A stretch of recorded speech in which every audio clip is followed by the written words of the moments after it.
이동형 뉴스 정면 승부. 이동형의 뉴스 정면 승부.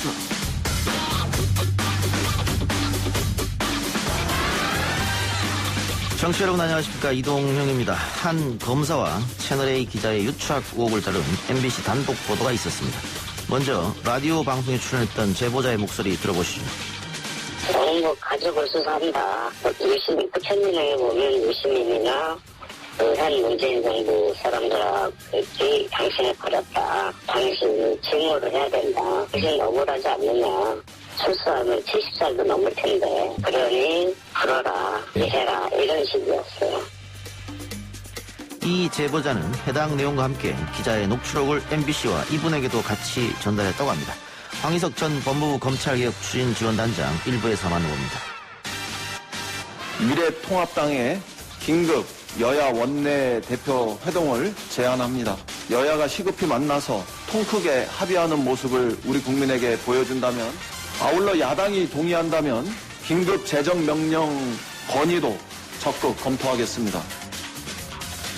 쇳불도 당긴 김에 빼라. 이인영 더불어민주당 원내대표가 긴급 재난지원금 예산 편성을 위해 여야 원내대표 긴급 회동을 제안하면서 했던 말이었습니다. 관련 내용과 더불어 오늘의 한 이슈, 각 당의 선거 준비 사항들을 기자 언박싱 코너에서 짚어보겠습니다.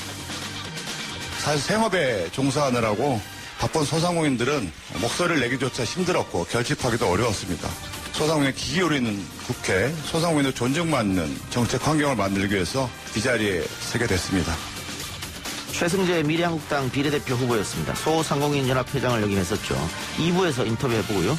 3부에서는 마힌드라의 쌍용차 투자 철회 소식, 경제 베스트 라인업 고란 기자와 알아보겠습니다.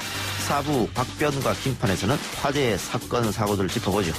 4월 7일 화요일 이동의 뉴스 정면 승부 시작합니다.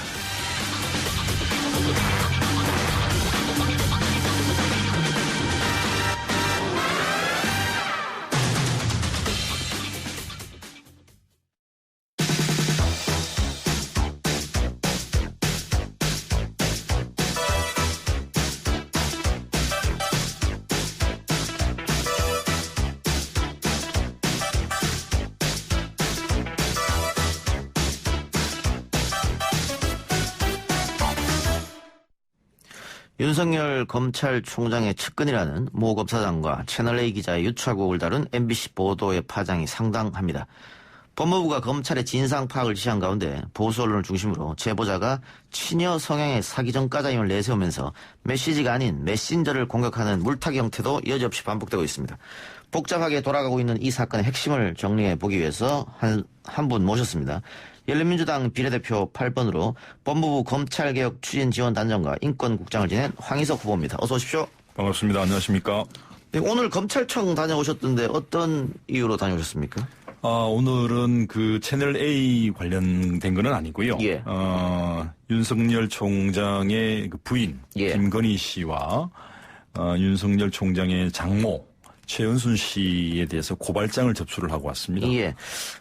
어제였던가요? MBC 스트레이트 보도에 김건희 씨, 윤석열 총장의 아내죠. 김건희 네. 씨도 이 자신의 어머니, 네. 최모 씨의 사건에 깊이 연루돼 있다. 그런 보도를 했었던 것 같은데 아마 그것 때문에 갔다 오신 것 같네요. 그게 한 부분입니다. 예. 네.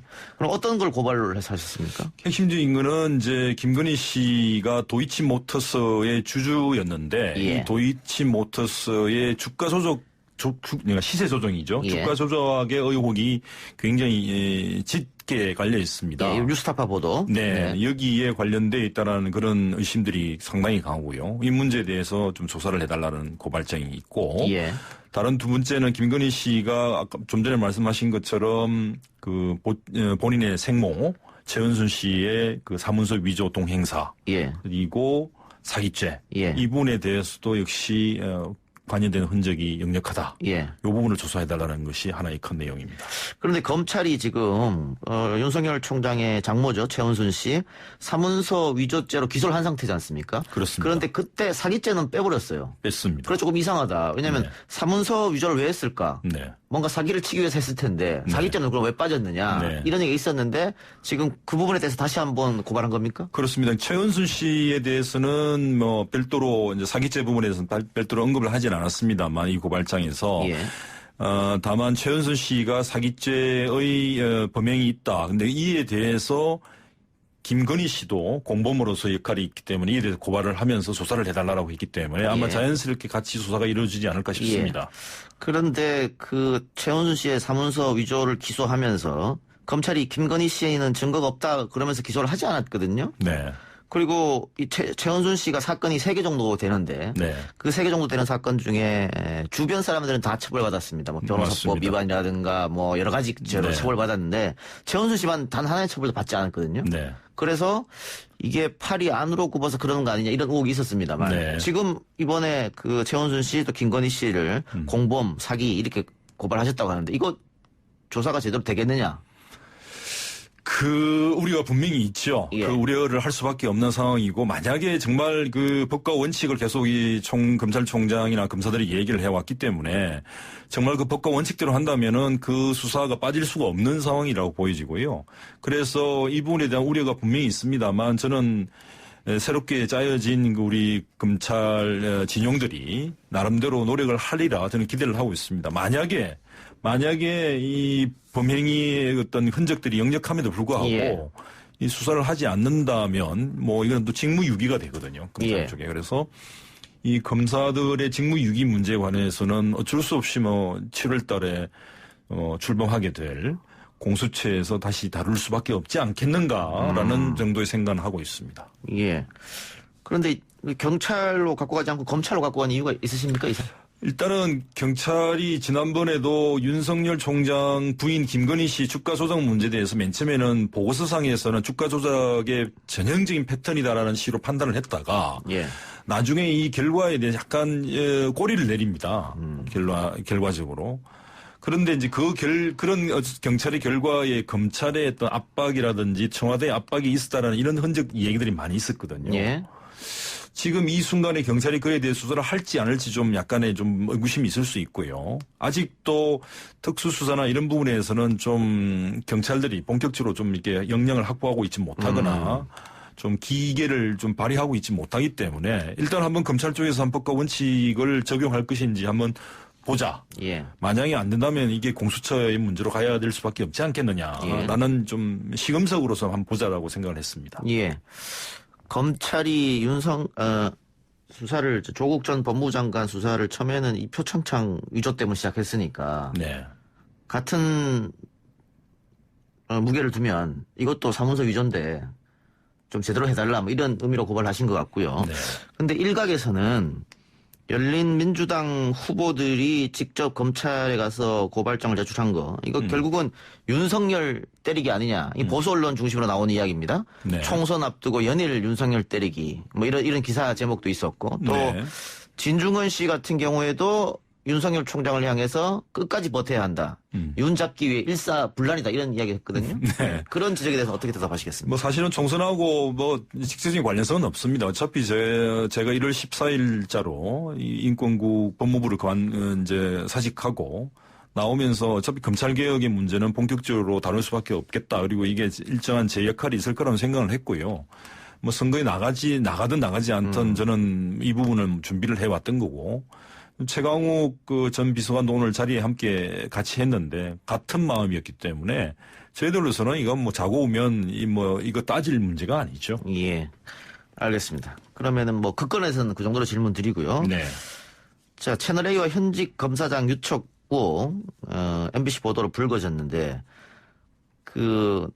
오히려 민주당보다 지금 열린민주당이 가장 먼저 적극적으로 반응하고 있거든요. 성명서도 제일 먼저 냈고 네. 이 사건의 심각성을 가장 우려하고 있다 이렇게 봐도 됩니까? 제가 이제 소위 말해서 뭐 비례 후보로 지정을 선출되어서 제가 말씀을 드렸던 게 있습니다. 이 작년에 조국 전 장관 사태라고 얘기를 할 때 이거는 본질적으로는 검찰 쿠데타라고 제가 말씀을 드렸습니다. 예. 실제로 저는 이번에 저도 이렇게까지 언론하고 우리 검찰의 중요한 간부들이 서로 연락을 나누면서 일종의 공작을 준비했다라고는 생각까지는 안 했어요. 예. 그런데 이제 실제로 이렇게 되니까 저는 굉장히 놀랐죠. 저도. 와, 이게 정말 우리나라를 이때까지 뒤에서 예. 마치 조작을 하다시피 하면서 이끌어 왔던 건가, 만들어 왔던 건가라는 걸 신뢰를 이제 보게 된 것 같고요. 예. 이거는 정말 눈에 보이지 않는 정말 쿠데타의 시도라고 볼 수밖에 없죠. 예. 근데 일단 그 채널A 기자가 예. 먼저 이철 전 대표에게 편지를 쓴 거 아니겠습니까? 그렇습니다. 그건 명백한 사실입니다. 예. 그런데 채널A 측에서는 처음에는 이철 전 대표 측에서 뭐 채널A로 연락이 먼저 했다. 네. 이런 얘기가 있는데 그건 사실이 아닌. 전혀 사실이 아닙니다. 예. 네. 그 편지 내용을 보면 그렇습니다. 신라젠 수사를 검찰이 재개했고 윤석열 검찰총장이 확실하게 수사라고 지시했고 남부지검장도 호응했다. 네. 그리고 가족의 재산까지 대표님 탈탈 털어서 아마 형을 더 받을 수 있으니까 네. 그렇게 가족까지 안 다치려고 하면 유시민 이사장에 대한 의혹을 내놔라. 이런 요지의 내용이지 않습니까? 그렇습니다. 네. 이걸 보면 방금 후보자께서 말씀하신 것처럼 있을 수 없는 일이 지금 벌어지는 건데 검찰과 언론이 유착해서 죄 없는 네. 사람 한 명을 잡아서 네. 선거에 영향을 미치려고 하는 네. 그런 걸로 보이는데 이 편지 내용이나 제보자의 말만 들어서는 그렇습니다만 확실하게 검사가 이 사건에 연루됐다. 네. 이런 증거는 아직 나오지 않은 거 아닙니까? 뭐 그 증거는 저는 조만간에 나오지 않을 거라고 기대를 하고 있고요. 예. 이제 이게 사건이라는 게 이게 그 보통 양파 껍질처럼 한 껍질 이렇게 헤쳐 나가는 그런 또 단계가 있는 것 같고요. 왜 예. 상대방이 있는 이게 싸움이기 때문에 예. 아마 제보자나 MBC 쪽에서도 그 부분에 대한 것들을 좀 점검을 하면서 예. 밟아 나가고 있지 않을까 싶습니다.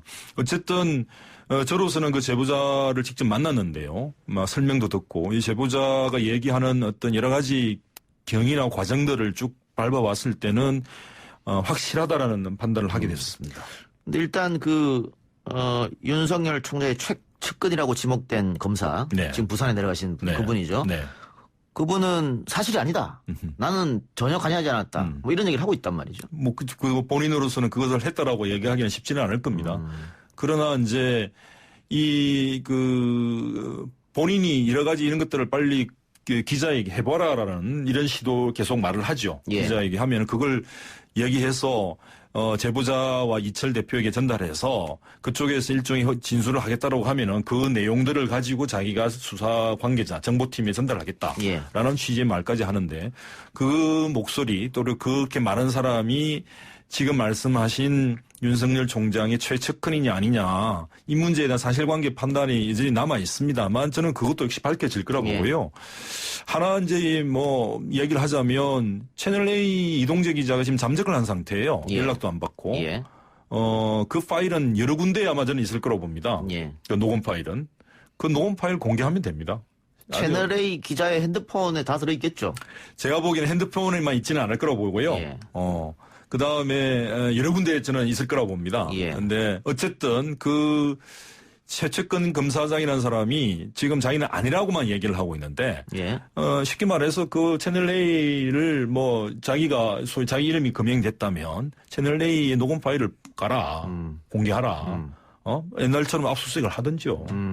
협박이 될 수도 있고 변호사법 위반이 될 수도 있고 뭐 직권 남용의 공범이 될 수도 있고 여러 가지 예. 제목이 있을 수 있습니다. 예. 이동재 기자에 대해서 간단합니다. 그거에 대해서 압수수색을 하든지 하면은 예. 공개하면 끝이 납니다. 예. 그게 본인이 아닌지 드러날 거죠. 예. 본인이 억울하다면은. 그렇습니다. 그런데 어쨌든 검찰과 기자의 전화 통화는 있었고 네. 검찰 쪽에서 만나봐 무슨 얘기하는지 만나봐 이렇게 했다는 거 아닙니까? 그렇습니다. 그러면 지금 그 최측근으로 지목된 그 검사가 아니고 다른 검사여도 문제는 문제지 않습니까? 당연하죠. 예. 뭐 그 검사장이냐 아니냐가 사실 이 문제의 본질은 아닙니다. 예. 어쨌든 이 사건의 배후에 검사가 있다라는 것은 거의 불문가지기 때문에 예.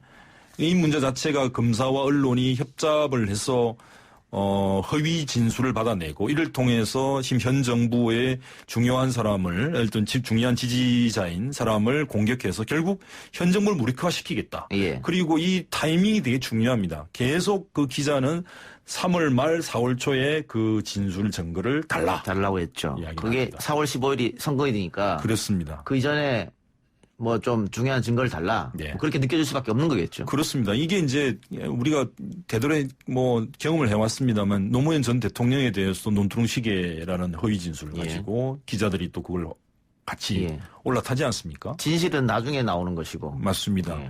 또 하나 이제 일국의 국무총리를 하신 한명수 총리에 대해서도 마찬가지의 지금 의혹 문제가 제기되어 있고 앞으로 이 문제도 아마 수사를 통해서 밝혀져야 할 거로 보이는데 역시 그것도 허위 진술의 예. 의혹이 분명히 예. 있죠.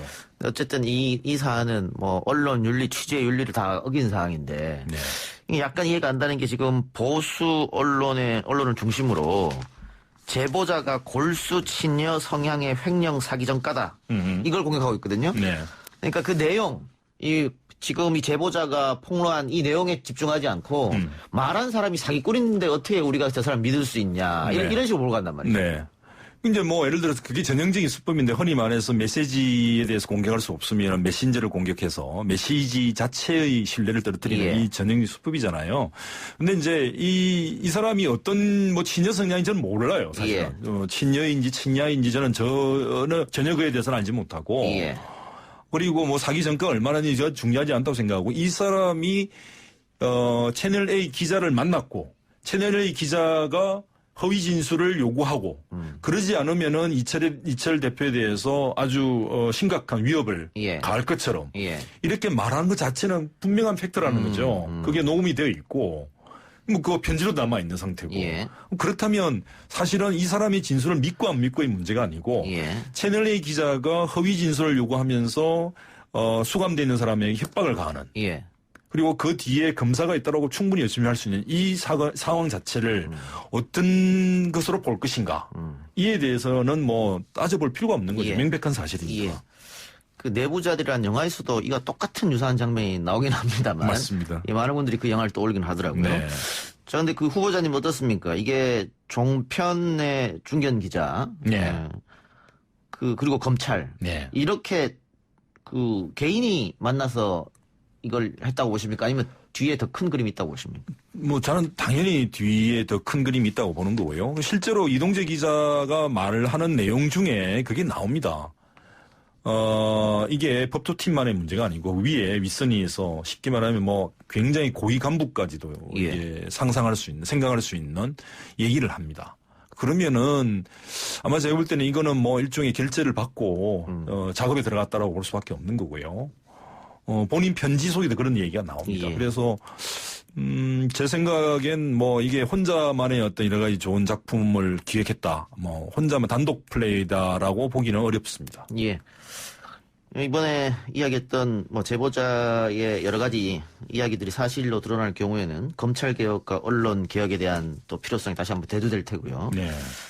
열린민주당의 가장 큰 공약 중에 하나가 또 언론 개혁, 검찰 개혁이니까 네. 좀 두고 봅시다. 네. 이왕 모셨으니까 그 열린민주당이 돌풍이라면 돌풍을 몰고 오고 있습니다. 지금 창당된 지 뭐 한 달 됐습니까? 한 달 정도, 한 달도 안 된 것 같습니다. 네, 예. 이렇게 예상하셨어요?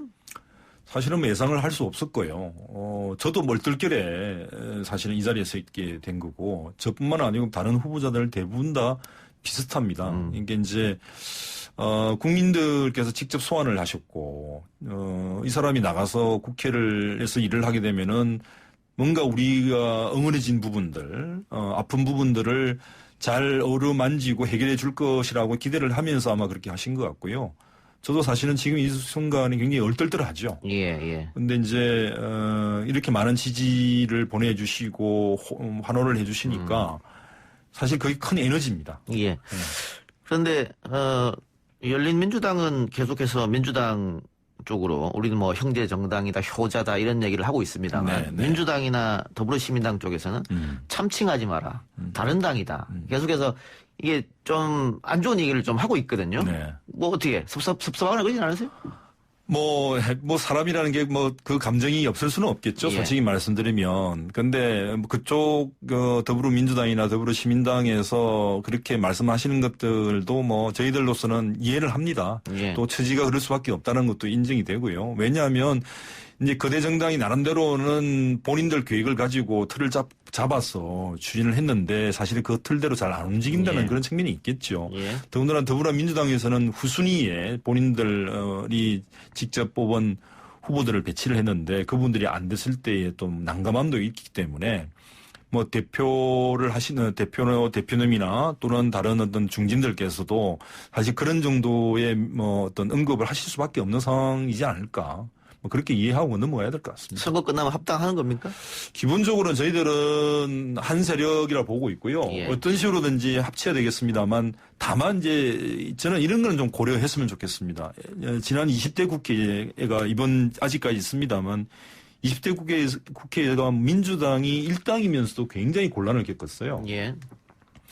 제3당이라 할 수 있는 국민의당에서 예. 원내 교섭단체를 단독으로 꾸리고 있으면서 사실은 굉장히 여러 가지 개혁들을 자초시키는 역할들을 해왔던 측면이 있거든요. 예.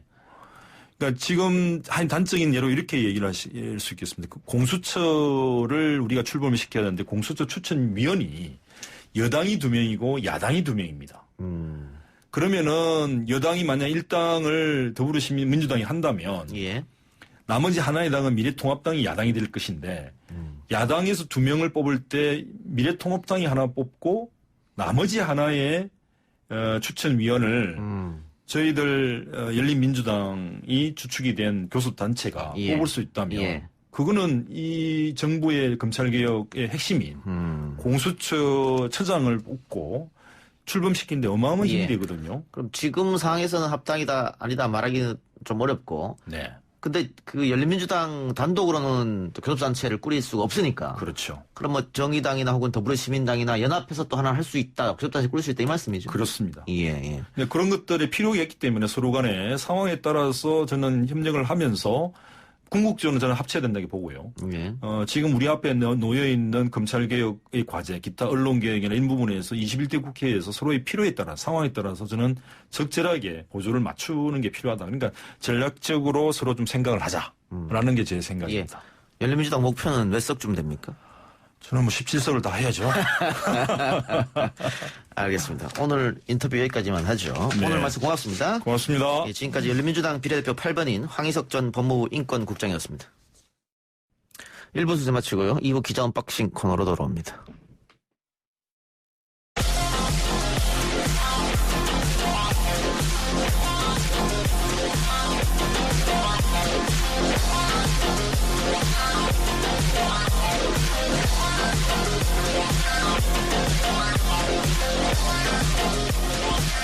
YTN 라디오 이동희 뉴스 방송 2부 시작합니다. 오늘 나온 뉴스들을 언박싱해드리는 기자 언박싱. 헤럴드 경제 배도원 기자 나왔습니다. 어서 오십시오. 안녕하십니까. 오늘 코로나 상황부터 살펴보죠.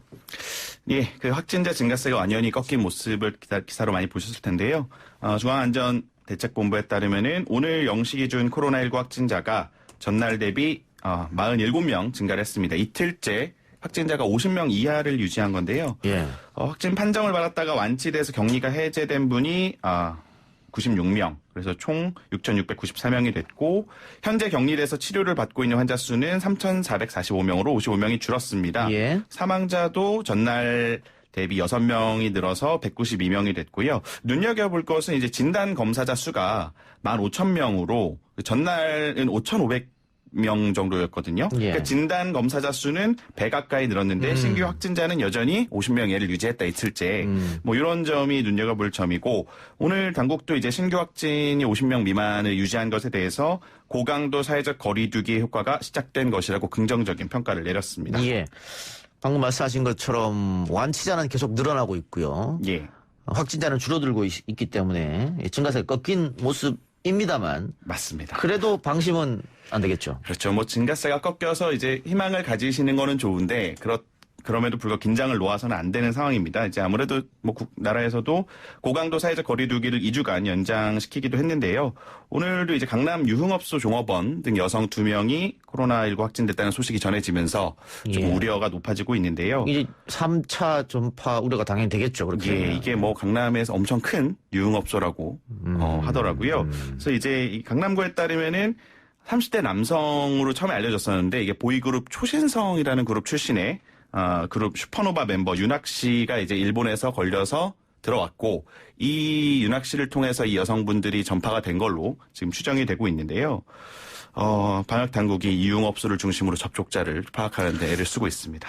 그런데 이게 그 유흥업소에서 이게 확진이 이제 접촉해서 이제 확진이 된 거지 않습니까? 그렇게 추정이 되고 있죠. 예. 그러면 이거 동선 파악이 쉽지 않을 것 같은데요? 다들 숨기려고 할 것 같은데요? 예, 아무래도 누가 왔다 갔고 예. 이렇게 했는지가 쉽게 알려지기는 어려운 예. 상황으로 보입니다. 이게 좀 문제가 될 수도 있겠네요. 예. 그렇기 때문에 정세균 국무총리도 젊은 층이 많이 다니는 클럽에 대한 우려를 표현했는데, 예. 이게 왜냐면 그 클럽에 가보면 그 밀착해서 술도 마시고 이렇게 춤도 추기 때문에. 아무래도 사실 교회보다도 예. 클럽이 더 위험할 수 있다라는 이제 뭐 지적이 계속 나왔었는데요. 그래서 이제 중앙재난안전대책본부는 이 클럽 등 유흥시설에 대한 현장 점검을 좀 더 강화하겠다고 오늘 밝히기도 했습니다. 이미 지난 2주간에 클럽이나 이 유흥시설 등 3만여 곳을 대상으로 점검을 했었는데요. 예. 뭐 행정 명령도 내리고 좀 지침 위반 정도가 가벼운 곳에 대해서 행정 지도를 실시하기도 했었는데 이번 주부터는 나이트클럽이나 성주점, 이렇게 뭐 춤추는 클럽 있지 않습니까? 매일 오후 11시부터 이제 이길 오전 새벽 4시까지 집중 점검을 하겠다는 방침을 밝혔습니다. 알겠습니다. 이런 가운데 또 테드로스 세계보건기구 사무총장이 우리나라를 극찬했네요. 한국은 코로나19 대응 챔피언이다. 네, 그렇습니다. 뭐 기분 좋은 발언일 수 있는데요. 어제 이 테드로스 세계보건기구 사무총장이 문재인 대통령과 통화를 했었죠. 예. 그러면서 문 대통령한테 신종 코로나 사태 관련해서 세계보건총회에서 아시아 대표로 기조 발언을 해달라라고 이제 요청했다라는 소식도 전해졌었는데요. 예. 오늘 자기 SNS 계정에 문재인 대통령을 태그를 하면서 신종 코로나의 세계적 대유행을 통제하는 방식에 있어서 한국은 챔피언이다. 이렇게 표현을 한 겁니다. 그러면서 뭐 어제 문 대통령과의 전화통화도 매우 좋았고 이런 코로나에 대한 통제 조치나 역학 임상 데이터를 공유하는 대한민국의 개방성과 문 대통령의 리더십에 감사하다라고 적었습니다. 뭐 WHO 사무총장이 이렇게까지 극찬을 해주는 거는 뭐 기분 좋은 일이 아닐 수 없습니다. 예. 또 각국 수장들도 그 문재인 대통령하고 친하다는 걸 강조하더라고요. 지금 이제 한국이 조금 예. 몸값이 높아지고 있는 상황이에요. 진단키트도 그렇고요. 진단키트 방역 물품을 친하기 때문에 받을 수 있다 뭐 이런 것 같은데. 예. 영국은 그런데 총리가 코로나에 감염됐고 상태가 좀 안 좋다면서요. 예, 지난달 27일 날 보리스 존슨 영국 총리가 코로나19 확진 사실을 알렸었는데요. 자가격리를 좀 하다가 병원 입원까지 했는데 현재 시간으로 6일 컨디션이 좀 더 악화되면서 집중치료 병상으로 이송이 됐다고 합니다. 예. 그래서 뭐 BBC나 가디언 등 영국 현지 언론은 지금 현재 의식이 있고 산소호흡기에 도움이 필요할 경우에 대비한 예방조치의 일환이라고 설명을 이제 하고 있는데요. 일부 전문가들은 존슨 총리의 상태가 좀 악화된 게 아니냐라는 우려를 내놓고 있고요. 그래서 마이클 고브 영국 국무조정실장이 BBC에 나와서 인터뷰를 또 했습니다. 존슨 총리는 이 세인트 토머스 병원의 의료진으로부터 최상의 치료를 받고 있다. 뭐 일부 산소 공급을 받긴 했지만 산소호흡기를 사용하고 있는 것은 아니다. 하면서 그렇게 위험한 상황은 아니라고 선을 그었습니다. 예. 일본 상황도 좋지 않죠. 일본이 좀 심상치 않습니다. 뒤늦게 부랴부랴 긴급사태를 오늘 오후에 이제 선언할 것으로 예정이 돼 있는데요. 예. NHK에 따르면은 아베 총리는 오늘 오후 신형 인플루엔자 등 대책 특별조치법에 따라서 코로나19 긴급사태가 선언될 예정이라고 전했습니다. 지난달 24일 올림픽을 연기한 데 이어서 이제 14일 2주 만에 긴급사태까지 가게 된 건데요. 일본의 확진자는 사실 우리나라에 비해서 아직 많지 않습니다. 프린세스호를 포함해도 4,800여 명, 사망자는 108명 정도에 머물고 있지만 예. 확진자 그래프가 좀 급격하게 우상향 곡선을 그리고 있자 비상 대응에 나선 것으로 보입니다. 알겠습니다. 다른 얘기 해보죠. 국내 언론에서 시진핑 중국 국가주석의 방한이 하반기로 연기됐다는 보도가 나왔습니다. 네, 그렇습니다. 오늘 아침에 조선일보에서 나온 발언인데요. 정부 소식통의 발언을 인용해서 나온 기사인데 내용을 살펴보면은 이제 원래 상반기 중에 성사시키려고 정부가 노력해오던 시진핑 주석의 방안이 하반기 이후로 연기하는 쪽으로 가닥을 잡았다. 뭐 이렇게 보도가 나왔는데요. 이제 아무래도 최근 미국을 포함해서 전 세계 주요국이 코로나 패닉에 빠져 있기 때문에 그런 국제적 분위기를 좀 감안을 해야 되고 원래 지난달 초에 열릴 예정이던 중국 최대의 정치 행사 양회라고 하죠. 예. 이것도 이제 사상 처음으로 연기가 됐어요. 이달 중 하순으로. 그렇기 때문에 시 주석의 상반기 방안이 현실적으로 무리라는 판단을 내렸다 정부가 뭐 이런 보도였습니다. 예, 청와대에서 뭐라고 했습니까? 즉각 반발을 했습니다. 왜곡 보도에 대해서 크게 유감이라는 입장을 내놨는데요. 오늘 청와대 관계자 기자들하고 만나서 시진핑 주석의 올해 중 조기 방한 추진에 대한 양국 입장에는 변화가 없다. 그래서 뭐 코로나 상황을 보면서 방한 시기를 지속해서 협의할 것이라면서 사실을 크게 왜곡한 보도에 대해서는 유감을 표한다라고 좀 비판을 했습니다. 예.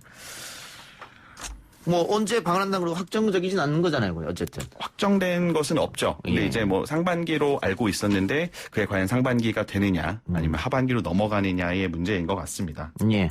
한미 방위비 협상이 난항을 겪고 있는데 미국 국방부 장관의 요청으로 정경두 국방부 장관과 통화가 이루어졌네요. 예, 방위비 분담금 협정이 난항을 겪으면서 주한미군 사령부가 이제 이달 1일부터 한국인 근로자 8,600여 명 중에 절반가량인 4,000여 명에 대해서 무급휴직을 단행한 상태죠. 이런 가운데 어제 저녁에 마크 에스퍼 미국 국방부 장관의 요청으로 우리 정경두 국방부 장관과의 통화가 20분간 이루어졌다고 합니다. 미국 국방부 장관이 먼저 통화를 요청해온 배경을 좀 보면은 최근에 이제 국내 언론에서 사실 방위비 분담금 협상 타결이 임박했다라는 전망이 나왔었잖아요. 그러다가 이제 지난 2일에 로버트 에이브럼스 주한미군 사령관이 트위터에다가 뭐 김칫국 맛이다라는 표현을 이제 리트윗해서 논란이 불거졌었던 것이 아무래도 영향을 끼친 거 아니냐라는 관측입니다. 그러면 이제 주한미군 사령부는 이 김칫국 맛이다라는 트윗이 악의가 없었다고 해명을 했지만 아무래도 이제 국내에서 무리하다는 논란이 좀 나왔었잖아요. 그래서 이런 차원에서 미국 국방부 장관이 먼저 우리 국방부 장관한테 전화를 건 거로 보입니다. 예. 이 방위비 협상이 아주 쉽게 결정 날 것처럼 보이는데 또 쉽지 않아 보이는 상황이고요. 그래서 통화에서 이제 정경두 장관이 이 협상 타결 이전에라도 무급휴직에 돌입한 이 4천여 명의 한국인 근로자 인건비 일부만 우선 지급하는 방안을 좀 받아들여 달라라고 거듭해서 요청한 것으로 전해졌는데요. 다만 이번 통화에서 뭐 큰 성과가 있었던 것으로 보이지는 않습니다. 예. 자, 오늘 삼성전자 1분기 실적이 나왔는데 상당히 좋게 나왔습니다. 예, 그렇습니다. 뭐 코로나 사태로 인한 우려에도 불구하고 꽤 양호한 영업 실적을 올렸는데요. 뭐 1분기 잠정 실적 집계한 결과 매출 55조 원, 영업이익 6조 4천억 원을 기록했다고 오늘 삼성전자 공시를 했습니다. 매출은 이제 뭐 직전 분기, 작년 4분기죠. 이거보다는 한 8.1% 줄었지만 전년 동기, 작년 1분기랑 비교해서는 4.9%가 증가했고 영업이익도 직전 분기 비교해서는 10.6% 감소했지만 작년 동기에 비해서는 2.7%가 늘어서 뭐 증권가의 전망치보다는 상당히 그거를 이제 높이 나왔는데요. 오늘 부분별 실적은 공개는 하지 않았지만 아무래도 이제 스마트폰 부분에 비해서 반도체가 양호한 것이 주요했다. 뭐 이렇게 분석이 나오고 있습니다. LG전자도 1분기 깜짝 실적입니다. 영업이익 1조 원대 달성. 예, 맞습니다. 코로나 때문에 큰일 나는 거 아닌가 싶었는데 수출액도 사실은 증가했고 일단은 나쁘지 않은 것 같습니다. 다음 분기가 어떻게 될지 사실 이제 걱정되는데. 2분기가 좀 더 걱정입니다. 그래서 뭐 증권가에서도 2분기는 거의 부진할 것이라고 보는 게 좀 지배적이고요. 뭐 그럼에도 불구하고 이제 이런 반도체 부문은 기업들의 서버 수요가 여전하기 때문에 반도체 부분에 좀 희망을 걸지 않아야 될까 싶습니다. 예. 정치권 소식 알아보면서 마치죠. 예. 한교안 미래통합당 대표가 전 국민에게 모두 50만 원을 다 주자. 이렇게 이야기했었는데 같은 당 유승민 의원이 포퓰리즘이다라고 했습니다. 예, 그렇습니다. 일단 지난 5일 황 대표가 이렇게 전 국민에 50만 원 주자라고 발언을 하면서 민주당은 좋다. 그러면 뭐 여야 원내대표 회동을 하자. 그래서 이제 급물살을 탈 것으로 보여오는 상황이었죠. 예. 그런 가운데 이제 유승민 의원이 포문을 열었습니다. 황 대표의 제안과 관련해서 악성 포퓰리즘의 공범이 될 수 없다라고 이제 같은 당이라기에는 좀 날선 비판을 오늘 했는데요. 자기 페이스북에 유승민 의원은 문재인 정권의 포퓰리즘을 비난해왔던 우리 당의 대표가 전 국민에게 50만 원씩 주자고 나왔다. 누구는 받고 누구는 못 받는 문제로 골머리를 앓던 민주당이 이때다 하고 그럼 자기들도 전 국민에게 지급하겠다고 나섰다. 모두 선거를 앞두고 국민의 돈으로 국민의 표를 매수하는 악성 포퓰리즘이라고 강하게 비판을 했습니다. 그러면서 뭐 이런 포퓰리즘 정책을 가장 앞장서서 막아야 할 정당이 건전 보수 정당인데 우리 건전 보수 정당을 자임하는 미래통합당이 이런 악성 포퓰리즘에 부화내동하다니 참으로 안타까운 일이라고 좀 강한 단어를 썼는데요. 그러면서 뭐 통합당과 범여권의 대부분 정당들이 국가혁명배당금당을 닮아가고 있는 것이라고까지 표현해서 좀 눈길을 끌었습니다. 국가혁명배당금당이 이제 허경영 예. 씨가 이끄는 당이죠. 뭐 예. 1년에 국가 예산의 절반을 절약해서 20세 이상 국민한테 뭐 1인당 150만 원씩 배당금을 지급한다는 좀 허무맹랑한 정책을 내걸고 있는데 이 자기 당을 포함해서 국가혁명배당금당을 닮아가고 있다라고 좀 강하게 싸잡아서 비판을 했습니다. 예. 뭐 선거 때 분열의 모습으로 비칠 수도 있겠는데. 예, 그렇습니다. 어쨌든 황 대표는 오늘도 기존 입장에는 변함이 없다라고 얘기했네요. 예, 뭐 칼을 뽑았으니까 뭐 유승민 의원이 이렇게 비판했다고 다시 집어넣을 수는 없는 노릇이겠죠. 예. 황교안 대표는 오늘도 코로나19 재난지원금 관련해 자기 페이스북에 글을 올리고 재차 신속한 지원을 촉구를 했습니다. 황 대표는 이제 국민은 생계가 막막해서 속이 타는데 언제까지 총선 계산기만 두들기고 있을 것이냐. 뭐 문 대통령은 70%, 이해찬 민주당 대표는 100%, 정부의 재난지원금이 오락가락하고 지지부진하다고 지적을 했습니다. 그러면서 이제 뭐 유승민 의원의 발언을 의식한 듯 재원은 이미 확보된 예산 구조 조정을 통해 마련하면 된다. 512조 원의 예산 중 20%만 조정하면은 100조 원 예산을 확보할 수 있고 그렇게 하면 전 국민의 50만 원 지급에 필요한 25조 원의 재원을 추가적인 세금 부담 없이 조달할 수 있다고 설명을 했습니다. 예.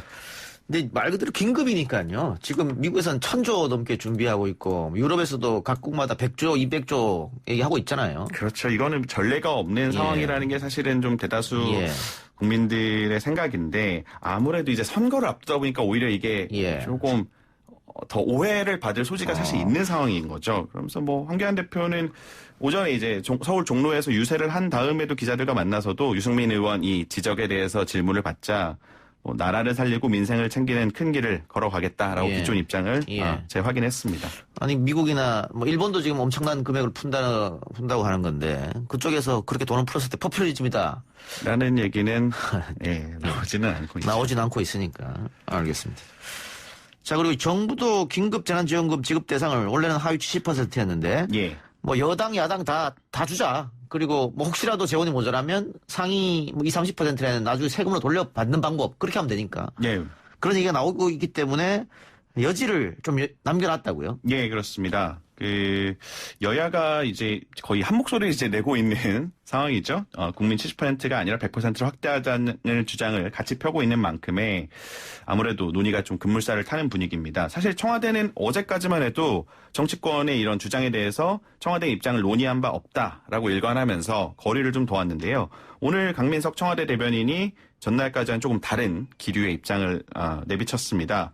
오늘 브리핑에서 이 강 대변인은 정부는 국민께 지원금이 하루속히 지급되도록 신속히 추경안을 제출할 것이다 라면서 국회 심의 과정에서 정부는 여야와 심도 있는 논의를 거칠 것이라고 말을 한 겁니다. 청와대 핵심 관계자는 이제 기자들이 이 발언에 대해서 좀 물어보자 정치권이 지급 대상을 확대하자는 의견에 가능성을 열어두는 것이냐라고 이제 기자들이 물었는데 또 국회에서 심의 과정을 거칠 것이고 거기서 여러 얘기가 나올 것이라고 생각한다. 가능성을 열어뒀다, 닫아뒀다라고 얘기하지는 않겠다고 직답을 피했는데요. 사실 이제 이럴 경우에 전혀 생각이 없으면은 현재로서는 전혀 검토하고 있지 않다. 뭐 이런 발언이 나오는데 심도 있는 논의를 거치겠다라는 표현이 가능성을 열어둔 거로 해석이 되는 부분입니다. 알겠습니다. 오늘 기자 언박싱 여기까지 하고요. 오늘부터 라디오 청취율 조사입니다. 혹시 전화를 받으시면 5시부터 7시까지 YTN 라디오 이동의 뉴스 정면 승부 듣는다고 답해주시면 감사하겠습니다. 수고했습니다. 예, 고맙습니다. 뉴스 듣고 3부로 옵니다.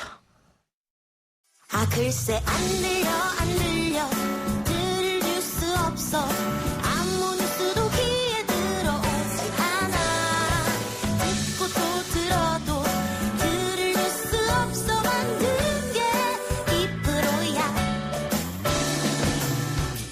이동영의 뉴스 정면승부 YTN 라디오 이동영의 뉴스 정면승부 3부 시작합니다. 3부에서는 미래한국당 비례대표 14번인 최승재 후보 만나보겠습니다. 소상공인 연합회장을 지냈고요. 현장에 있는 소상공인들의 목소리를 반영한 입법 활동을 하겠다고 포부를 밝혔습니다. 직접 연결해 이야기 나눠봅니다. 후보님 나와 계십니까? 네, 안녕하십니까. 최승재입니다. 네, 안녕하십니까. 자, 14번 받으셨는데 번호 받기 전까지 진통은 좀 있었습니다. 네, 아무래도 이제 소상공인 업계 최초다 보니까 아무래도 이제 우리 사회 또 과정에서 진행했었는데 때로 하는 과정이라고 생각을 하고 예, 후보님 지금 전화가 연결이 그 상태가 좋지 않아서 끊고 다시 한번 통화를 하겠습니다. 예. 네, 휴대전화로 전화를 하다 보니까 생방 중에 이런 경우가 종종 생기기도 하는데요. 예, 전화 연결될 때까지 조금만 기다려 주시기 바랍니다. 예, 오늘부터 라디오 청취율 조사 기간이니까 혹시 여러분 여론조사 전화 오면 예, YTN 라디오 이동의 뉴스 정면승부 5시부터 7시까지 듣는다고 꼭 대답해 주시길 바라고. 후보님. 예, 잘 들립니다. 예. 네. 자, 왜 미래한국당에 투표를 해야 하는지 일단 그 이유를 먼저 말씀해 주십시오. 지금 잘 아시겠지만 지금 민생이 상당히 어렵고요. 예. 특히 소상공인들도 상당히 경제 부분에 대해서 침체되어 있습니다. 예. 경기 부진도 있고요. 예. 그래서 이것은 아마 자유시장 경제 체제가 거들어지는 여러 가지 정책 때문에 일어난 문제라고 생각을 하고요. 예. 그런 부분에 대해서 이제 미래한국당이 경제 전문가들이 많이 오셨고, 그다음에 특히 당명에서도 알다시피 미래를 지향하고 희망을 지향하고 있습니다. 예. 당명에 자유시장 경제라는 거를 명확하게 했고요. 예. 자유민주주의 이념을 넣습니다. 그래서 미래한국당이 희망을 만들 수 있을 거라는 어떤 확신을 드릴 수 있다고 생각하고 국민들이 선택을 하실 거라고 확신하고 있습니다. 예. 그 소상공인을 대표로 해서 국회로 들어간다 이렇게 봐도 되지 않습니까? 예, 맞습니다. 예. 미래한국당이 총선에 미래통합당, 미래한국당 네. 이 보수 정당이 총선에서 승리를 하게 되면 소상공인들이 조금 더 나은 생활을 영위할 수 있겠습니까? 아마 뭐 금반에 대번에 이렇게 되지는 못하겠지만 방향성에 대해서는 그동안 소득서 성장의 가장 피해자가 예. 급격한 최저임금 인상, 근로시간 단축으로 인해서 소상공인과 지불할 수 있는 능력이 상실됐고요. 그다음 취약 근로자들이 어려워졌고 내수 경제가 어려워진 부분이 있다고 생각하기 때문에 예. 사실은 이 방향성에 대해서는 점진적으로 개선시키고 한 번에 모든 게 되겠습니까마는 그래도 소상공인들의 삶이 좀 희망이 나아질 수 있는 길을 만들고자 합니다. 예. 그 미래한국당은 선거 끝나면 어떻게 되는 겁니까? 미래통합당과 합당을 하는 겁니까? 글쎄 이제 없어진다는 거나 합당한다는 뭐 여러 가지 얘기들도 나오고 있는데요. 제가 예. 그거는 뭐 결정할 수 있는 문제는 아니지만 사실은 이거는 없어진 거 합당하는 문제가 아니라 애초에 선거제도가 민의를 제대로 대변하지 못하고 이게 거슬리는 이 부분을 하다 보니까 사실은 어째부터 정당이라는 게 가치를 함께 한다면은 사실은 함께 할 수 있는 부분이라고 생각을 하고요. 특히나 이 선거제도에 무리한 선거제도에 기용된 일이기 때문에 아마 그 결과는 국민의 뜻에 따라서 결정될 거라고 생각을 하고 있습니다. 예. 미래한국당이 꼼수 정당 아니냐 이런 비판이 있습니다만 그거는 선거제도 자체가 잘못됐기 때문에 뭐 어쩔 수 없었던 일이었다 이렇게 제가 이해하겠습니다. 지금 뭐 시민당하고 민주당도 예. 어차피 함께 한다는 얘기가 나온다는 얘기는 정부 여당의 문제도 있다는 부분을 본다면은 그런 부분에 기인한다고 할 수 있다고 생각합니다. 예. 코로나19 대해서 정부 방역 당국이 대처를 잘하고 있다. 이런 외신이 좀 쏟아지면서 대통령 지지율과 민주당 지지율이 올라가는데 그 부분에서는 어떻게 판단하고 계십니까? 뭐 의료진들 정말 봉사하시는 분들, 국민들이 정말 지금 이 각고의 노력을 하신다고 생각을 하고요. 예. 초기에 정부 대응의 문제점을 지적하지 않을 수 없고요. 예. 지금 몽골이라든지 대만, 홍콩 같은 데 보면 처음에 우리나라랑 비슷하게 시작된 신종 코로나 분들이 지금 거의 확진자도 없고 사망자도 없는 걸 보면은 초기 대응에 실패했던 부분이 있고요. 지금도 어떤 그 지원이라든지 이런 부분들이 현장과 좀 괴리가 있는 부분이 있기 때문에 정부의 대응이 잘했다기보다는 국민들이 불굴의 의지로 이겨나가는 점, 그다음에 의료 봉사진들의 노력이라고 저는 생각을 하고 싶습니다.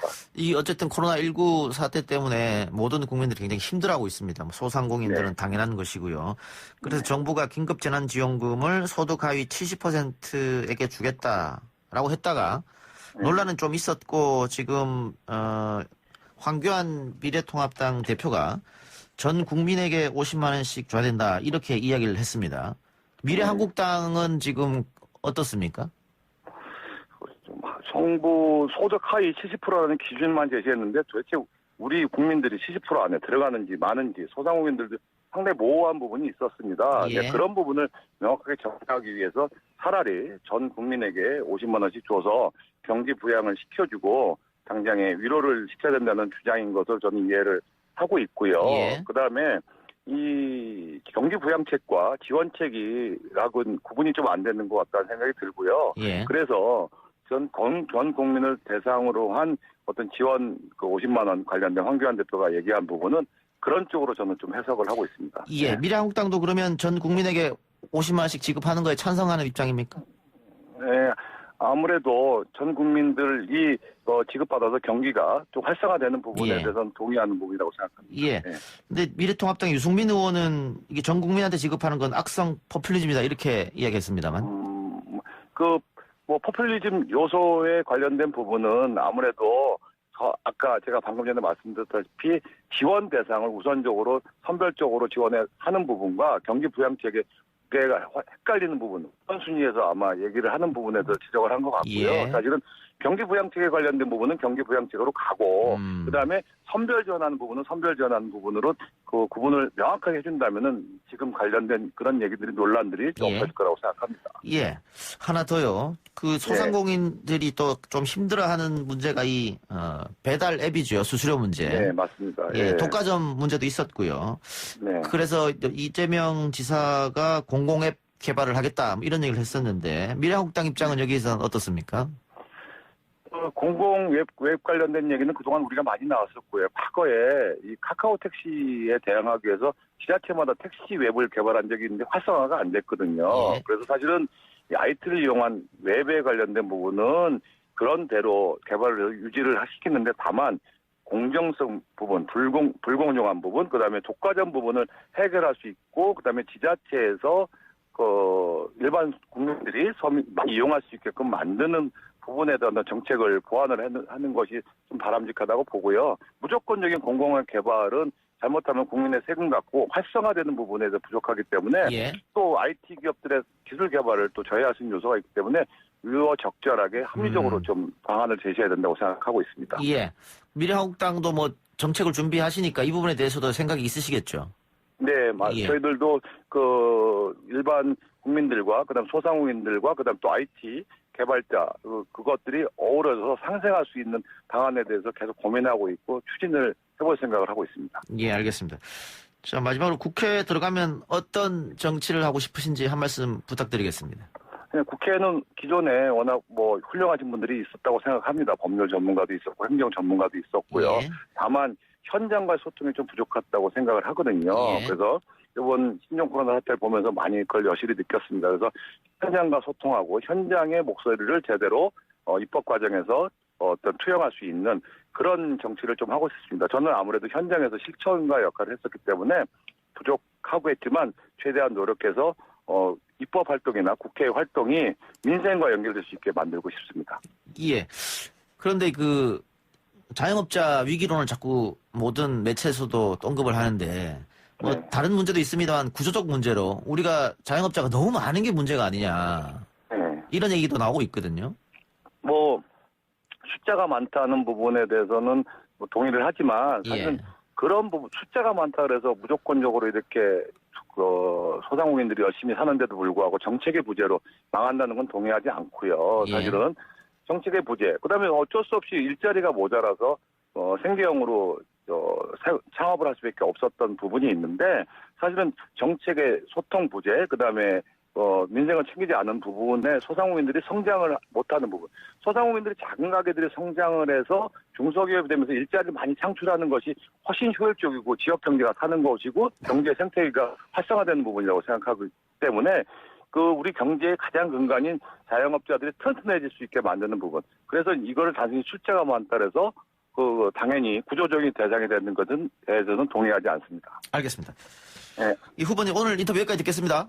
네, 감사합니다. 고맙습니다. 지금까지 미래한국당 비례대표 14번인 최승재 후보였습니다.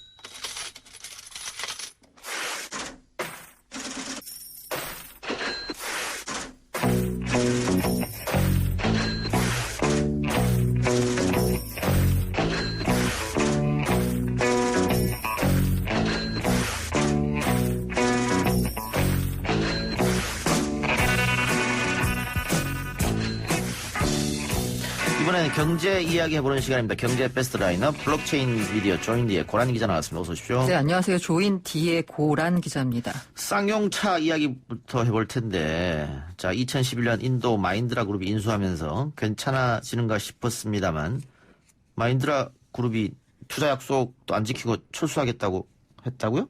네, 쌍용차가 쌍용그룹의 계열사였는데 외환위기로 상황이 안 좋아지니까 98년에 대우그룹에 매각이 됐는데요. 예. 이후에 대우그룹도 해체가 됐죠. 예. 99년 워크아웃에 돌입을 했고 2004년에 중국 상하이차에 매각이 됐습니다. 예. 그런데 소위 말한 먹튀 논란을 빚으면서 상하이차가 철수를 했고요. 기술만 빼갔다 이런 게 네, 있었죠. 맞습니다. 2009년 1월에 법정 관리를 신청해서 주인을 못 찾다가 2011년에 인도 마인드라 그룹이 인수를 하면서 한숨을 좀 돌렸습니다. 그런데요, 3일날 지난 금요일이죠. 현지 인도 뭄바이에서 특별 이사회를 열고서요. 쌍용차에 신규 자금을 투입하지 않기로 결정했다라고 밝혔습니다. 근데 이게 좀 이상한 게요. 이게 보통 마인드라 그룹의 자회사가 쌍용차니까 예. 쌍용차에서 이걸 발표해야 되는데 예. 그게 아니라요. 마인드라 그룹이 계약을 맺은 국내 홍보 대행사가 발표한 거예요. 쉽게 말해서 쌍용차도 뉴스 보고 이 소식을 알았다는 거죠. 굉장히 당황했던 거고 그러면서 하는 얘기가 쌍용차가 대안을 모색하는 3개월 동안 최대 400억 원의 일회성 특별 자금을 투입한다. 이게 끝이지 지금 현재 마인드라 그룹이 쌍용차의 최대 주주 지분 75%를 보유하고 있거든요. 그런데 최대 주주 지위 포기하고 손 떼겠다라는 얘기를 한 거죠. 원래는 2천여억 원을 지원해주고 산업은행이 좀 도와달라 이런 얘기가 있었는데 그럼 그 약속 지켜지지 않는 거고. 네. 산업은행도 그럼 상당히 머리 아프겠습니다 이거. 그렇죠. 네네. 근데 산업은행이 지원할 곳이 여기만 있는 게 아니니까. 지금 사실 널렸다고 표현해야 되나요? 코로나19 때문에 지금 대기업도 힘들어진 상황인 거고 예. 당장 두산중공업에 지금 지원이 들어갔잖아요. 예. 그리고 지금 아시아나 쪽도 어렵다는 얘기 나오고 있고 쉽지가 예. 않은 상황인데 이 쌍용차까지 한숨 돌렸는데 또 문제가 생긴 겁니다. 예. 그러면 마인드라가 지원하지 않는다면 쌍용차는 어떻게 되는 겁니까? 쌍용차는요 사실 쉽지가 않습니다. 일단 쌍용차가 아까 말씀드린 대로 뉴스 보고 소식 알았다고 했잖아요. 예. 굉장히 당황을 한 건 맞죠. 그러면서 우리가 자구 노력을 통해서 해보겠다, 도와달라, 정부와 산은이 도와달라라고 요청을 했는데요. 일단 산은의 입장은요, 특히 이제 이동걸 산은 회장의 입장은 대주주가 성의를 보여야지. 예. 채권 만기 연장 및 추가 대출 등 지원을 검토하겠다는 게 원칙론입니다. 그런데 지금 상황에선 대주주도 손 떼겠다고 했잖아요. 예. 그런 상황에서 채권자인 산업은행이 들어갈 명분도 약한 셈인 거죠. 그래서 일각에서는 GM 대우에 2018년에 산업은행이 8천억 원을 투자했거든요. 근데 당시는 산업은행이 2대 주주였어요. 근데 2018년 생각해 보면 지방선거 앞두고 이 일이 벌어져가지고 예. 약간 정치 논리에 쏠렸다라고 하지만 어쨌든 예. 명분이 있었던 게 산업은행이 2대 주주로서 들어가는 거였거든요. 그런데 쌍용차의 경우에는 산업은행이 주주가 아니라 그냥 채권자입니다. 이 상황에서 또 들어간다? 쉽지가 않은 상황이고 앞으로 쌍용차 같은 사례가 계속 생기면 계속 산업은행이 지원해야 되느냐? 이 문제가 있기 때문에요. 예. 산업은행도 쉽지 않습니다. 그런데 문제가 또 뭐냐? 고용이죠, 고용. 예. 쌍용차 직원만 5천 명이고요.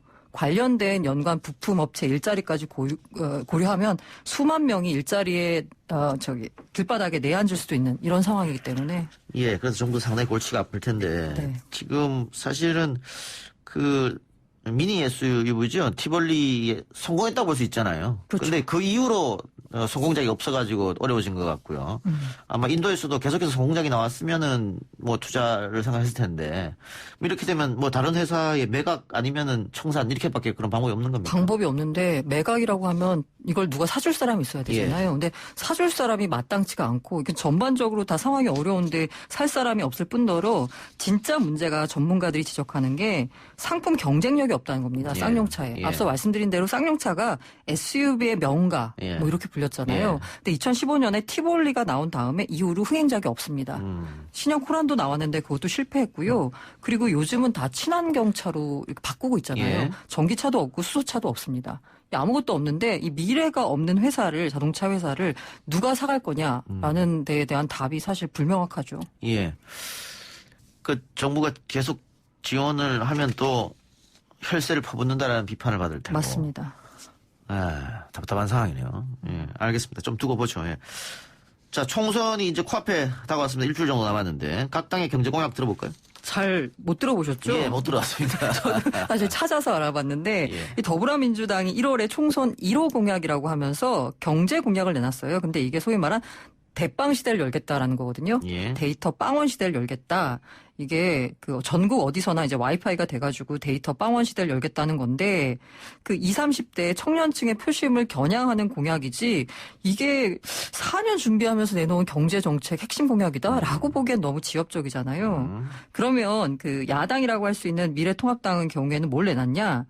이게 탈원전 폐지 노동시장 개혁이에요. 그러니까 특별하게 뭔가 대책이 있다라기보다는 공약이 있다라기보다는 그냥 문재인 정부가 했던 거 다 싫어라는 예. 공약 정도로 보시면 됩니다. 예. 그렇기 때문에 경제 공약이 뭐가 있을까 딱히 보기가 힘들어서요. 그 KBS가 한국 매니페스토 실천본부와 함께 정당에다가 10대 공약을 물어봤어요. 예. 그랬더니 더불어민주당이 1순위와 2순위로 경제 공약을 내놨는데요. 예. 1순위가 벤처 4대 강국을 만들겠다. 그래서 2년 내 기업 가치 1조 원 이상 기업을 30개 육성하겠다였고요. 2순위가 소상공인 자영업자를 위한 민생경제 공약이었습니다.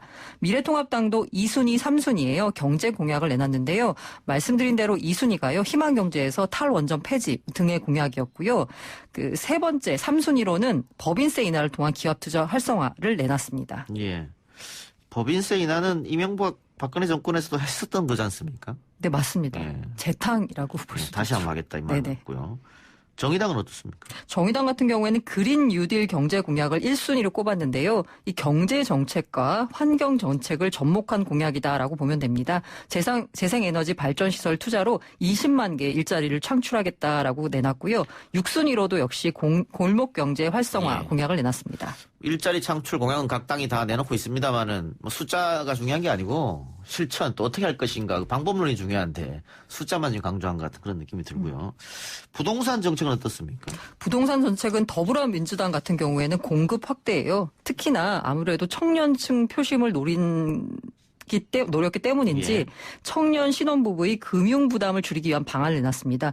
예를 들어서 수익 공용 모기지보다 대출 금리를 낮춰서 그러니까 대출 좀 싸게 해주겠다. 게다가 예. 한도도 확대해줘서 청년이나 신혼부부가 집을 사는 걸 좀 도와주겠다라는 거고요. 별도 취업 준비생이나 대학생이 살 수 있는 뭐 청년층에 대한 금융 지원을 확대해서 역시나 이들이 주거를 확보할 수 있도록 도와주겠다라는 공약입니다.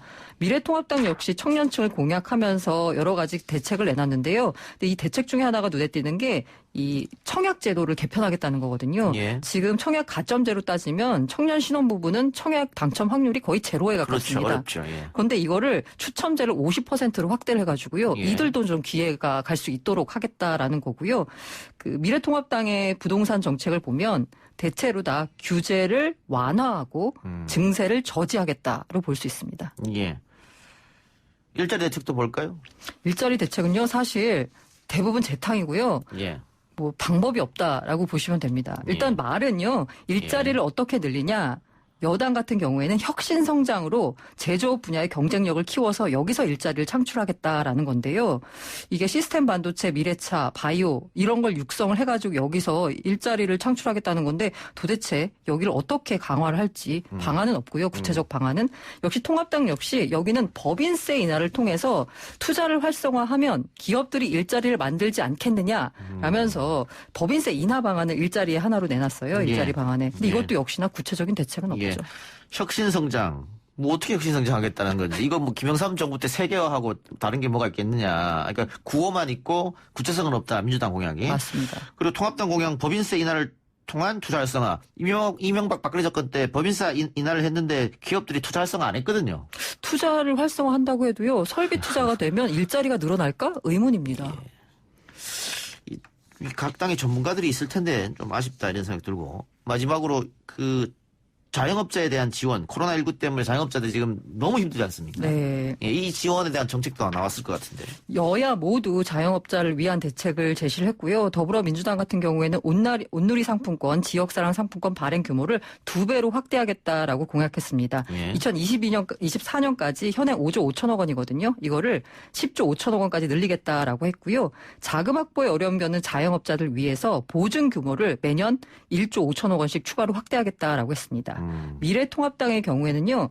일정 영업이익 이하 소상공인의 고용 근로자의 사회보험료를 한시적으로 면세해주겠다. 그러니까 보험료를 좀 깎아주겠다라는 거거든요. 그래서 실부담액을 지원해주겠다라고 해서 이렇게 사회보험을 지원을 해줘가지고 소상공인을 보호하는 대책을 내놨고요. 더불어민주당의 경우에는 약간 정책 금융 성격의 지원에 포커스를 맞췄습니다. 예. 알겠습니다. 정책 이야기 들었고 지금 선거 일주일밖에 안 남았기 때문에 다 각 정당들이 설화, 이 말실수 이런 문제에 대해서 상당히 신경을 쓰고 있고 조심을 하려고 하는데요. 미래통합당의 김대호 후보가 어제죠. 3040, 30대, 40대는 무지하다, 논리가 없다 이런 발언을 해서 사과를 했고 당에서도 경고를 했는데 오늘 또 이상한 얘기를 했네요. 예, 나이가 들면 다 장애인이 된다 이렇게 얘기해서 또 논란이 되고 있는데 미래통합당 입장에서는 상당히 좀 악재가 아닌가 선거 전에 그런 생각이 듭니다. 뭐 여당이나 야당이나 말조심은 선거 앞두고 해야겠죠. 알겠습니다. 오늘 경제 얘기는 여기까지 하죠. 지금까지 미디어 조인디 고란 기자였습니다. 네, 감사합니다. 3부 순서 마치고요. 4부 박변과 김판 코너로 돌아옵니다.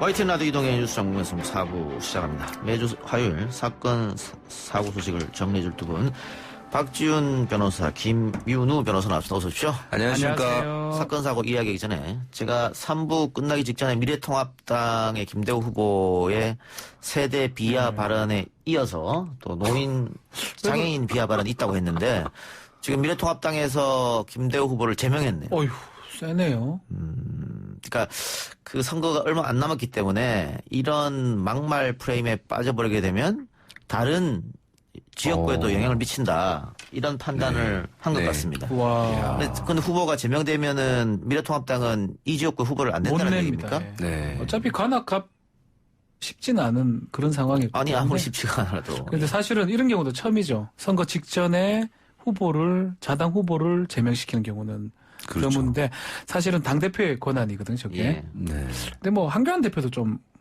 그렇잖아요. 그러다 보니 더 빨리 조치를 취한 것 같아요. 본인도 좀 구설수가 있었고.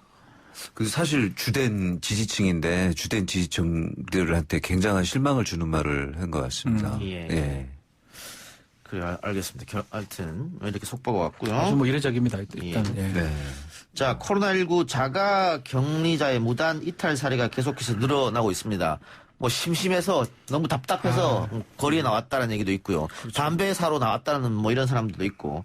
그래서 이를 막기 위해 정부가 손목 밴드 도입을 검토하고 있는데 어제도 저희 방송에서 이 이야기를 했습니다만 그 인격권 침해 또 뭐 여러 가지 인권 침해 논란이 있기 때문에 어렵다라고 우리가 말씀드렸는데 두 분 어떻게 보십니까? 이름만 손목 밴드입니다.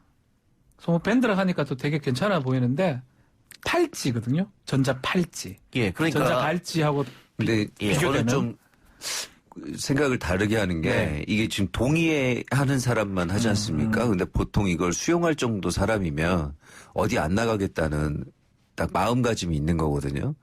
그러면은 이런 분들은 그냥 전자적으로만 관리하면 되고 이걸 거부하신 분들 위주로 집중적으로 좀 전화도 하고 그 동네 순찰도 가고 이런 식으로 관리하면 되니까 좀 행정 인력 측면에서 인력을 굉장히 좀 절약할 수 있거든요. 아니 근데 이게 동의를 하는 분만 한다면 지금 정부와는 동의하는 분에게만 누가 동의합니까? 그게 좀 웃긴 게 동의하는 사람들은요 기본적으로 자가격리 수칙이나 이런 걸 잘 지키는 사람들이 많거든요. 그렇죠. 그러니까 이걸 거부하는 분만 관리하면 되는 겁니다. 이제 중점적으로. 그러니까 발상의 전환이네요. 그렇죠. 일종의 어떤 소팅이 되는 거죠. 자체로. 그러면 예. 일반적으로 이게 좀 동의하지 않는 사람한테 불이익이 가야 되는데 뭐 불이익이 안 가는 불이익이 가는 게 아니라 그분들은 이제 능동 감시도 좀 철저히 하고 또 그 동네 순찰도 가보고 제대로 계시는지 그러면은 100명을 방문하던 걸 뭐 예를 들어서 70명만 방문한다고 해도 인력이 덜 필요해지니까요.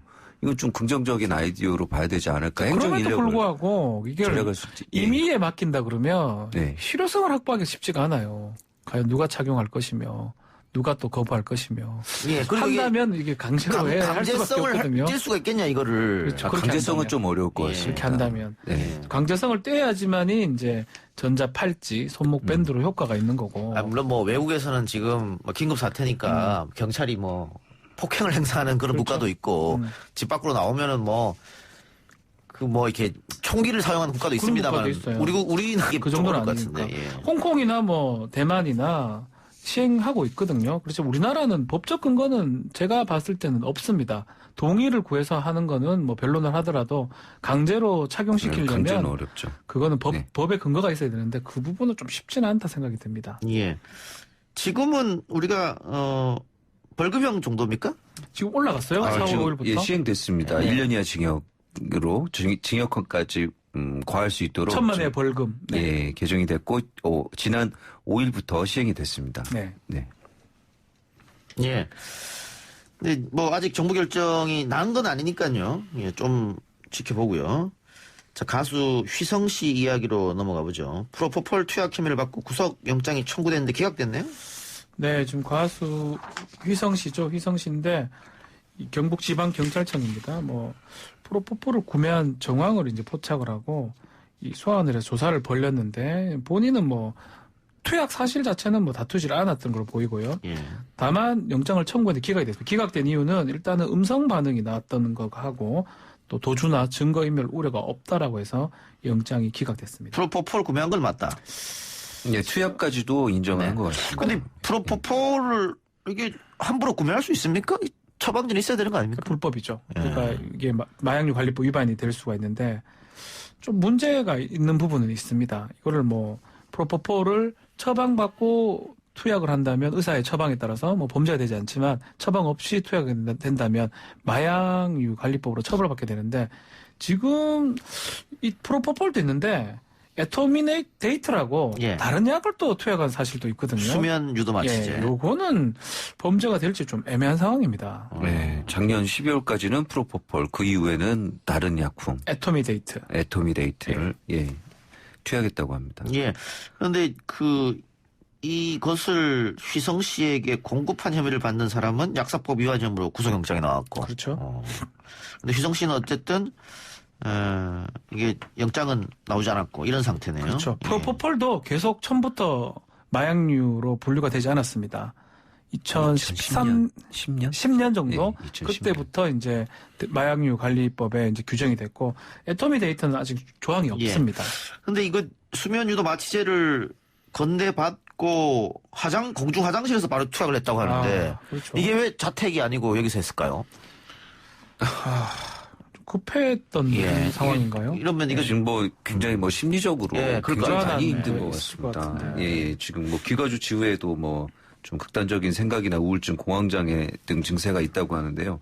뭐 음반 활동도 멈췄고 콘서트도 취소됐고 그 대표로 있는 리얼슬로우 컴퍼니도 폐업 수순을 밟고 있고 등등 굉장히 여러 가지가 겹쳐서 좀 극단적인 생각을 많이 하고 있는 것 같고 또 이런 약을 가지고도 뭐 집에 그런 것 같아요. 갈 여유도 없을 정도의 마음 상태가 아닌가 좀 그런 생각이 듭니다. 정신과 치료를 받고 있고 뭐 우울증 같은 것도 있어 보이고 공황장애 같은 거 공황장애. 네. 박주현 변호사 휘성 씨랑 개인적 친분이 있잖아요.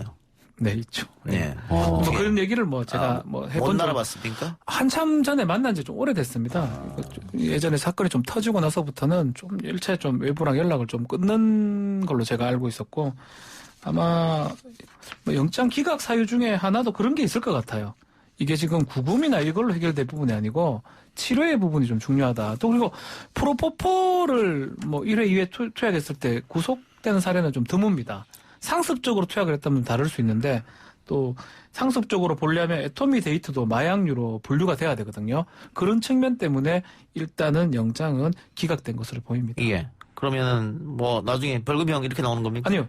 저는 집행유예 벌금형이 없을 겁니다. 아마 마약류 관리법은. 예. 집행유예 이상이 나올 건데 일단은 우리 치료가 먼저다 이렇게 희성은 판단했군요. 예. 지금 무슨 처벌해서 잡아넣는 것보다 치료하면서 이렇게 해야 될 필요가 있는 게 아닌가. 뭐 처벌도 해야 되겠죠. 뭐 잘못했다는 부분에 대해서는 그렇게 보입니다. 그런데 이 사건이 있고 나서 SNS에서는 여전히 이 약물 거래가 성행하고 있다고 해요. 그렇죠. 네. 애터미 데이트요. 예, 휘성 씨 자체도 인터넷에서 알게 된 사람에게 구매했다고 했고요. 예. 그 인터넷상에서 SNS 있지 않습니까? 예. SNS를 둘러보면 애터미 데이트를 판다는 게시물들을 쉽게 접할 수 있다고 합니다. 그리고 이달 4일까지도 꾸준히 판매 게시글이 올라와 있었는데요. 텔레그램이나 위커 등을 통해서 또 거래를 거기서 알게 된 다음에 실제 거래는 텔레그램이나 위커 등을 통해서 하는 모양입니다. 예. 예. 근데 이 프로포폴은 마약류로 지정이 됐잖아요. 아까 그렇죠. 이야기한 것처럼 조금 늦게 지정이 됐습니다만. 네네네. 근데 이 애터미 데이트도 프로포폴이랑 비슷한데 성분이나 효과라는 게. 근데 애터미 데이트는 마약류로 지정 안 됐죠. 그러니까 법의 공백이죠. 예. 그러니까 사실상 같은 성분이거든요. 수면 마취제. 예. 같은 효과를 또 보고 있고 다만 지금 마약류 관리법이 기재가 안 돼 있기 때문에 처벌할 수 없는 거고요. 아마 법이 개정이 된다면 처벌 가능성이 있는데 현재 단계에서는 이걸 갖고 처벌할 수는 없는 것 같습니다. 이제 식약처 입장은 이제 계속 모니터링은 하고 있지만 이게 환각성이나 부작용이 있어야 되는데 그런 성질이 없고 그다음에 해외에서 지정한 국가가 없다는 점, 선례가 없다는 점도 좀 고려하고 있는 거였습니다. 프로포폴도 그렇고 좀 이게 나라마다 다른 것 같아요. 마약류로 지정하는 나라도 있고 향생성 의약법으로 지정하지 않는 나라도 있고 우리나라 같은 경우도 좀 뒤늦게 지정이 된 거거든요.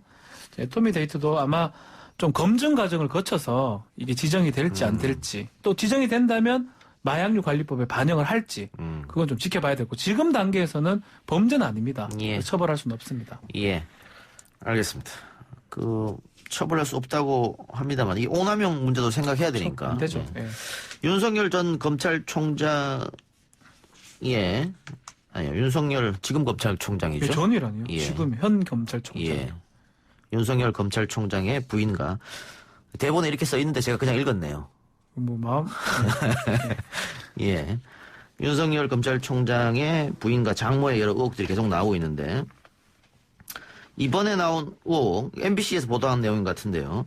김건희 씨와 장모 재판에서 유리한 증언을 했던 법무사 간 있었던 아파트 거래를 둘러싼 의혹입니다. 정리 좀 해주시죠. 네. 김 변호사 정리 좀 하시죠. 예, 그 김건희 씨, MBC 어제 보도 내용은 전에 이제 보도했던 것에 한 걸음 더 나아간 건데요. 네.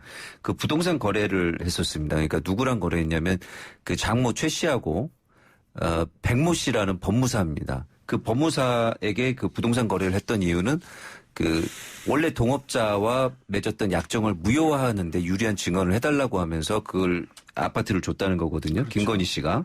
뭐 수상한 거래다 뭐 이런 거잖아요. 네. 정상적인 거래라 보이지 않는다. 정상적인 거래라고 했는데 왜 매매 이후에도 김건희 씨가 근저당권 채무를 그대로 부담하면서 이자를 납부했느냐 거기까지 이제 저번 방송에서 나왔었고요. 예. 월 100만 원 정도 이자인데 그걸 계속 냈다. 예. 그랬었고 어저께 보도된 내용은 이제 거기서 한 걸음 더 나가서 나중에 그거를 반환해달라고 아파트를 돌려달라고 소송을 내서 승소해서 돌려받는 과정에서 7천만 원인가를 합의금을 주고 명도를 받는데 그 합의서에 7천만 원을 주고 명도받는다 이 얘기만 들어가는 게 아니라 최 씨에 대해서 일체의 민형사상 소송을 이의를 제기하지 않는다 이런 내용을 넣어서 사실상 처음에 줬던 것도 그다음에 나중에 그걸 돌려받는 과정에서도 그 장모 최 씨와의 그 거래 증언이라던가 금전거래라던가 그런 것이 같이 합의가 된 거라는 것을 그 합의서에서 그런 내용을 합의서에 포함하고 있다. 그렇죠. 예. 이례적입니다. 거기까지 한 발 더 나가서 예. 보도했습니다. 예. 거기다가 이 법무사가 김건희 씨 아파트에 들어가 살기 시작한 때가 소유권 매매 이전부터 들어가 살았으니까 예. 지금 방금 김 변호사 이거하고 종합해 보면 이 장모의 재판에서 사실은 이 법무사가 거짓 증언을 한 거지 않습니까? 그렇죠. 이 장모한테 유리하게끔 예. 이 거짓 증언을 하도록 설득하는 과정에서 김건희 씨가 모종 역할을 한 거 아니냐? 그렇죠. 충분히 의심할 수 있는 부분이죠. 특히 좀 전에 언급이 되긴 했지만 이 주택이나 부동산 팔 때 담보물이 있으면 그걸 다 제거하고 파는 경우가 많습니다. 예. 또 승계를 한다는 조건이면 그 사람이 뭐 이자를 다 낸다든지 이래야 되는데 그 이후에 이게 넘어간 이후에도 담보물에 대한 이자를 김건희 씨가 계속 내고 있었거든요. 예. 그런 거 봤을 때는 정상적인 거래 과정이라고 보기는 어려웠다. 뭔가 조건에 의한 거래가 아니었나 추측되고 예. 있고 이런 부분 좀 조사가 됐었어야 되는데 아쉬운 부분이네요. 그러니까 이게 동업자하고 장모하고 거래를 했고 이득이 한 50억 정도 났는데 원래는 약정서에 보면 25억씩 나누기로 한 거지 않습니까? 네. 나누기로 했는데 중간에 법무사가 와서 그런 약정을 한 적이 없다 그래서 그 50억을 다 장모 손에 들어간 거고 네. 그러고 나서 이 장모는 법무사에게 거짓증을 해주면 어느 정도 당신에게 뭘 주겠다 이렇게 얘기하는 건데 예. 앞에 동업자도 구속됐고 이 법무사도 거짓증언으로 구속됐고 다 했는데 이 최모 씨 장모만 구속되지 않았다. 이건 뭔가 검찰이 봐주기 한 거 아니냐 이런 의혹이 있다는 거죠. 그렇죠. 충분히 더 조사할 거리가 상당히 많음에도 불구하고 더 조사가 안 됐던 부분이 뭔가 그런 게 있지 않을까 이렇게 추측되는 부분입니다. 예. 그래서 김건희 씨에 대한 조사나 재판도 없었기 때문에 이 부분도 들여다봐야 된다. 뭐 이런 의혹적이 같고요. 김건희 씨 같은 경우는 사문서 위조 행사죄 관련해서 본인의 그 직원이 가서 위조를 직접 했습니다. 예. 그 직원하고 장모 최 씨하고 관계성보다는 김건희 씨가 관계성이 더 많거든요. 그 부분을 뭐 조사를 정확하게 하지 않고 불기소했다는 거 부분 이것도 지금 문제가 되는 그런 그렇죠. 상황입니다. 요건에 있어서 동업자 안모 씨나 뭐 다른 분들 말씀으로도 그 어머니 돈은 내가 다 만들어요라고 김건희 씨가 말한 적이 있다. 뭐 어저께 그렇게 방송이 나오더라고요. 예. 뭐 그런 걸 봤을 때는 그런 걸 보거나 나중에 대가를 주는 과정이나 이런 걸 봤을 때는 김건희 씨도 뭐 어머니와 함께 또는 내지는 어머니를 돕는 입장 아니었느냐 이런 의심이 충분히 가능하거든요. 그런데 검찰이 진정이 들어온 거에 대해서 윤석열 총장의 장모 최모 씨를 사문서 위조 혐의로 기소했습니다. 네. 불구속 기소했는데 네네.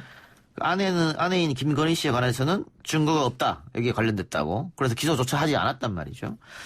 그리고 이 장모는 사기죄는 빼고 사무소 위조죄만 기소가 됐는데 오늘 열린민주당 관계자들이 이 김건희 씨는 이제 어머니의 공범으로 자기 혐의에 이렇게 고발 조치를 했단 말입니다. 이게 수사가 어떻게 이루어질 것 같습니까? 일단은 위조 사문서 행사죄 공소시효 부분은 그 종이가 몇 개가 있는데 그 중에 뒤늦게 써먹은 게 종이가 있습니다. 공소시효는 큰 문제는 없을 것 같아요. 근데 이제 행사죄 공범이냐 아니냐 이 부분인데 조금 더 확인이 돼야 될 부분이 있어요. 왜 그 직원이 김건희 씨 직원이 거기 가서 그런 행동을 했는지 그런 것들을 확인을 해가지고 적극적으로 확인한 다음에 공범이 되는 거고요. 예. 근데 좀 수사권이나 모든 게 검찰이 갖고 있어요. 예. 안 하면 그만이에요. 예. 불러가지고 안 물어보면 뭐 확인이 됩니까? 수사권이고 기소권이고 다 갖고 있으니까요. 그 기소도 독점돼 있고 기소 편이니까 기소하기 싫으면 안 하면 그만이니까요. 이건 제가 성질 내는 게 아니고 법리를 얘기하는 겁니다. 네, 사실 좀 저는 제대로 된 수사를 할 거라고 기대는 되지 않습니다. 예. 이것도 역시 검찰총장의 사건이니까 못하죠. 이거 밑에 다른 일반 검사들이 떨립니다. 검사가 일개 검사인데요, 진짜로. 자기 제일 높으신 분의 부인인데 어찌합니까? 그래서 오늘 검찰 내부 통신망에 윤석열 총장이 스스로 내려와야 되는 거 아닙니까? 오늘 글이 하나 올라왔어요. 올라왔죠. 예. 그 글에 대해서 댓글도 있고 장문에 이프로스 내부 전산망에 좀 올렸는데 수원지검에 근무하던. 그래서 그게 반향을 일으킬 가능성도 있어요. 왜냐하면 검사들이 왜 그걸 알면서 왜 아무도 말을 안 하느냐 그런 취지의 내용이거든요. 진짜 그 유시민 작가님이 방송에서 말한 대로 볼드모트죠. 말을 못하는 거죠. 예. 아마 그 내용에는 뭐 여러 가지 내용이 있겠습니다만은 윤석열 총장이 봤을 때는 좀 마음에 안 드는 그런 내용도 있을 것 같고. 불쾌할 것 같아요. 예, 알겠습니다. 좀 더 지켜보죠. 이 사건 어떻게 될지. 두 분 말씀 오늘 여기까지 듣겠습니다. 수고하셨습니다. 감사합니다. 감사합니다.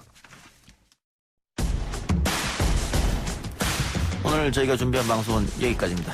저는 내일 이 시간에 다시 돌아오겠습니다. 들어주신 여러분 대단히 감사합니다.